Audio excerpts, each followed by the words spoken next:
ఇక దేశంలో అతిపెద్ద ప్రభుత్వ బ్యాంక్ అయిన స్టేట్ బ్యాంక్ ఆఫ్ ఇండియా తమ ఖాతాదారుల కోసం కొత్త ప్రమాద బీమా పథకాన్ని ప్రవేశపెట్టింది. తక్కువ ప్రీమియంతో అధిక భద్రత కల్పించాలనే లక్ష్యంతో రూపొందించిన ఈ పథకం ఇప్పుడు కస్టమర్ల దృష్టిని ఆకర్షిస్తుంది. ఇక ఎస్బీఐ ఏడాదికి 3,000, భరోసా 60 లక్షలు. ఇక ఈ బీమా పథకంలో చేరేందుకు ఖాతాదారులు సంవత్సరానికి 3,000 ప్రీమియం చెల్లించాలి. అంటే రోజుకు సుమారు 8.2 పైసలు మాత్రమే. ఒక్కసారి అంగీకార పత్రం ఇచ్చి ఖాతా నుంచి ప్రీమియం కట్ చేసేందుకు అనుమతిస్తే ప్రతి సంవత్సరం ఆటోమేటిక్గా పునరుద్ధరణ అంటే ఆటో రెన్యువల్ సౌకర్యం అయితే ఉంటుంది. దీంతో ప్రతి ఏడాది మళ్ళీ దరఖాస్తు చేయాల్సిన అవసరం అయితే లేదు. ఇక ఎలాంటి సందర్భాల్లో బీమా వర్తిస్తుందో తెలుసుకుందాము.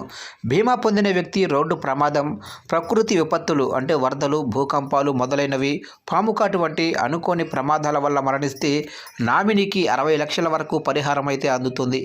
మరణ ధృవీకరణ పత్రాన్ని సంబంధిత బ్యాంకు బ్రాంచ్లో సమర్పించాలి. అన్ని విధానాలు పూర్తయ్యాక పరిహారం నామినీ ఖాతాలో జమ అవుతుంది. ఇక అదనపు లాభాలు చూసినట్లయితే కుటుంబానికి ఆర్థిక భరోసా కల్పించే ఉద్దేశంతో కొన్ని అదనపు సౌకర్యాలు కూడా ఉన్నాయి.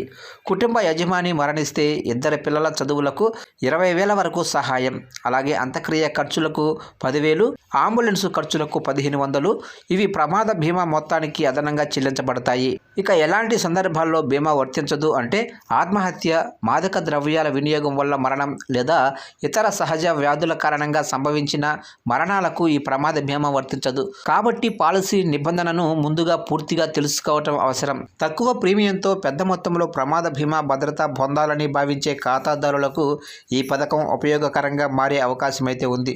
అయితే పాలసీలోని షరతులు, అర్హతలు, క్లెయిమ్ విధానం వంటి అంశాలను స్పష్టంగా తెలుసుకొని నిర్ణయం తీసుకోవటం మంచిది.